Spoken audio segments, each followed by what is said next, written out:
You join me in the midst of my campaign to unwind the tyrant Dong Zhuo's claw-like grip on China. I'm playing as Cao Cao, the master puppeteer. His failed assassination of Dong Zhuo led to a hasty retreat, which is the situation Cao Cao finds himself in on turn 1. But that's just the beginning of his story. Let's look at the current state of the board in my playthrough. While Cao Cao's current empire may appear fairly meager, taking a closer look at the rest of the pieces in play reveals the strength of his current situation. Flanked by a triumvirate of peace-loving coalition pals, my lands possess an improbable amount of security. The needs of my neighbors perfectly align, and it's no coincidence. Cao Cao's unique manipulate ability, combined with some strategic military support, has allowed me to delicately influence the geopolitical landscape to ensure security and safe passage. Do we have to? In what can be a brutally hostile area of central China. As an excellent melder of emotions and shrewd statesman, Cao Cao is capable of having the entirety of China dancing to the beat of his drum. The undercover network brings an entirely new paradigm to total war, the art of subterfuge. Meet Lu Zhe, a high-ranking official in Dong Zhuo's administration. However, Lu Zhe is secretly working for us. We released him from our service, at least that's how it looked to the rest of the world, and sent him out into the global recruitment pool. As a skilled character, he was snapped up by Dong Zhuo and was granted the governorship of Anding Commandery. Officially, he's working for the tyrant, but secretly, he's building up a cover network in order to perform covert actions for us. And there's a lot he can do. If he decides his needs are best served elsewhere, he could join Dong Zhuo for real, or even take the power lent to him and secede to form a new faction with him at the helm. This can happen for non-spy characters as well. For instance, Huang Zhong, who starts the game as a character serving under Liu Biao, has broken away to form his own faction after becoming dissatisfied. Let's take a look at how spies work. More slots for spying will open up as I rank up my faction, and if I specialize my playstyle via government reforms. Three Kingdoms take on the tech tree.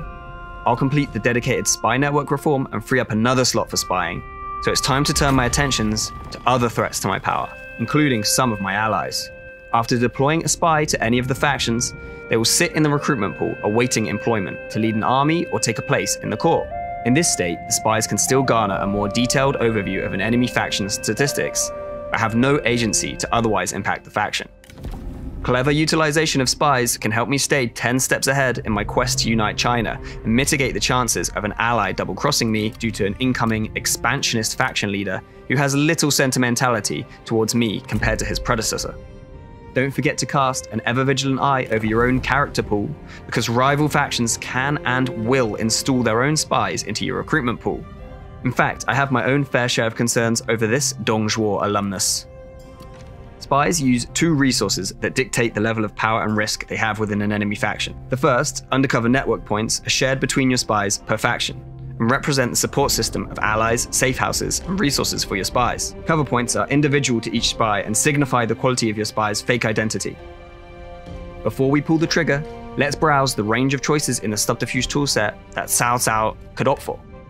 Court Noble actions represent the first tier of spy actions, where I can increase my own faction's diplomatic standing, mess with Dong Zhuo's bottom line via meddling with his trade efforts, steal ancillaries, or even taint the reputation of a character within the faction, perhaps with an eye to poaching them for myself, or even encouraging them to break away and form their own faction. Next up, we have general actions, which are available to characters leading troops and commanding generals. We can deny supplies, causing an ill-equipped army to begin starving to death.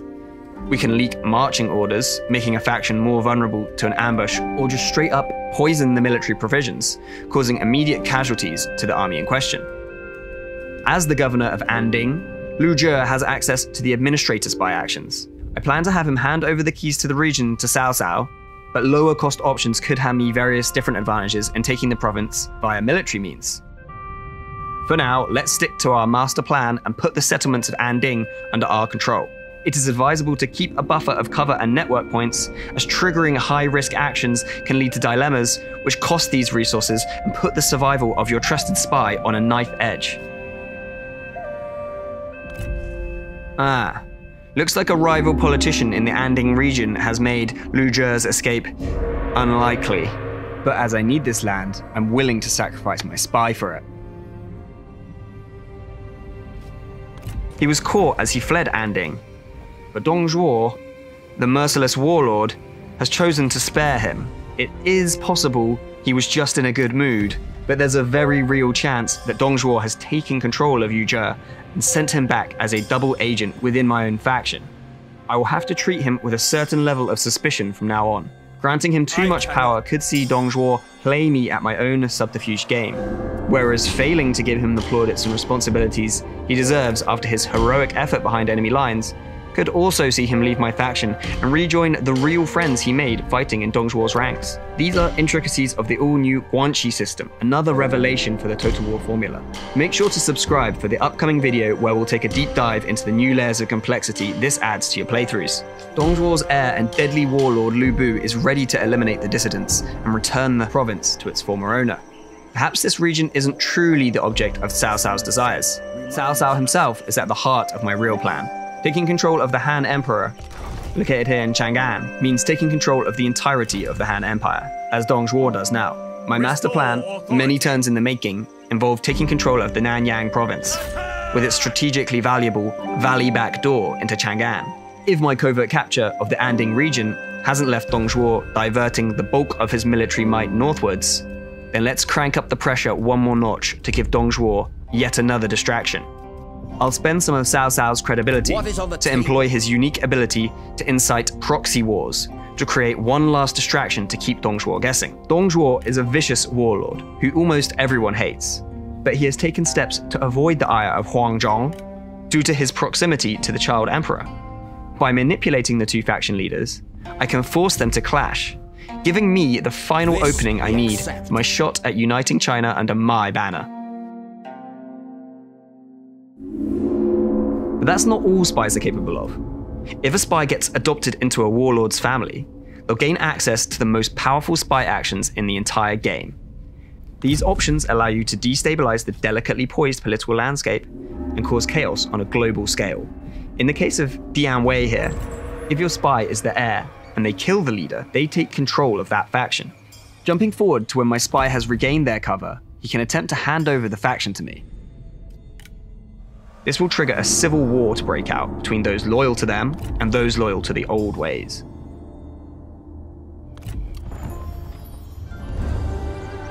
You've seen the devious toolkit of the all-new spy system? Drop a comment below and tell us how you'll manipulate others and conquer China using espionage.